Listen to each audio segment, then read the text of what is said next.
Hello everyone, it's me Clayton. I just finished watching Knock at the Cabin, directed by M. Night Shyamalan.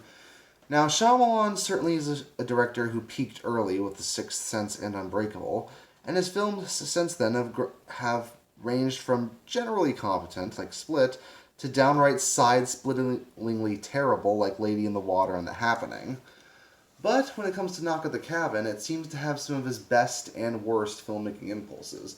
But it overall is a pretty good thriller with generally solid performances from a talented cast. Let's get to the story, though, shall we?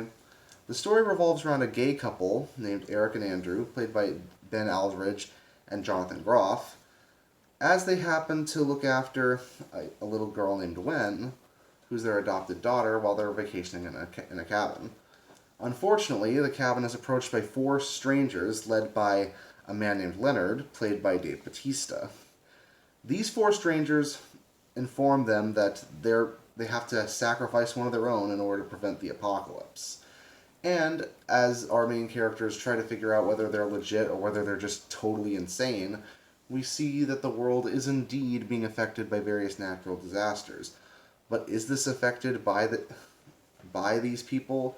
And is a sacrifice truly necessary to save all of humanity? That's what the story's all about.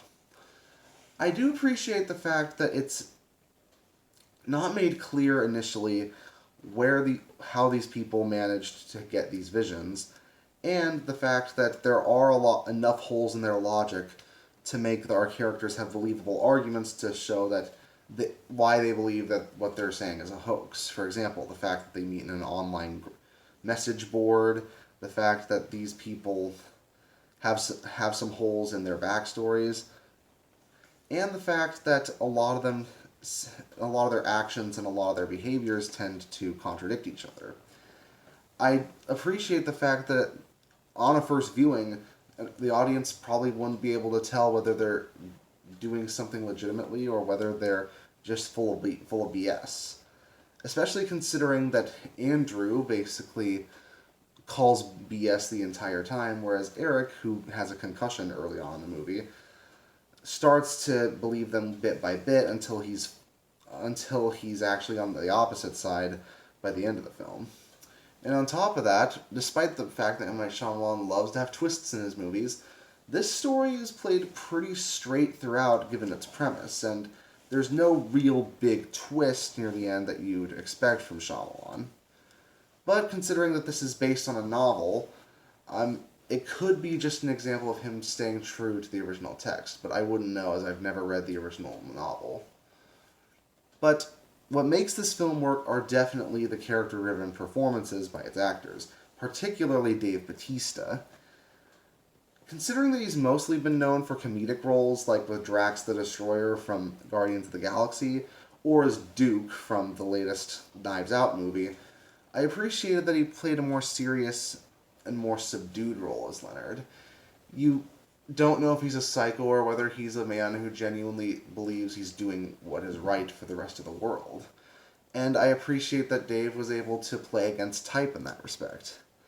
I could say the same for an actor like Rupert Grint, who's another member of the group, who isn't in the movie for that long, but for what he does have to do, he's very effective at being the most aggressive of the four people who attack our main characters. And considering he was Ron Weasley last time I saw him in a movie, that's very effective for him also to play against type like this. Even the kid who plays Gwen is generally very fun. And she's generally well acted and handles her scenes pretty well, which is uncommon for a lot of M. Night Shyamalan's kid actors. So yeah, Knock at the Cabin definitely won't win any awards, and it's not up there with Sixth Sense or Unbreakable, but I found it to be a generally well done thriller, with some great directorial moments, as well as a generally good handling of its premise, as long as you're able to overlook some of M. Night Shyamalan's more ridiculous story beats and some of his more artsy traits, let's just say. So that's why I'm going to give it a 7.5 out of 10. See you next time.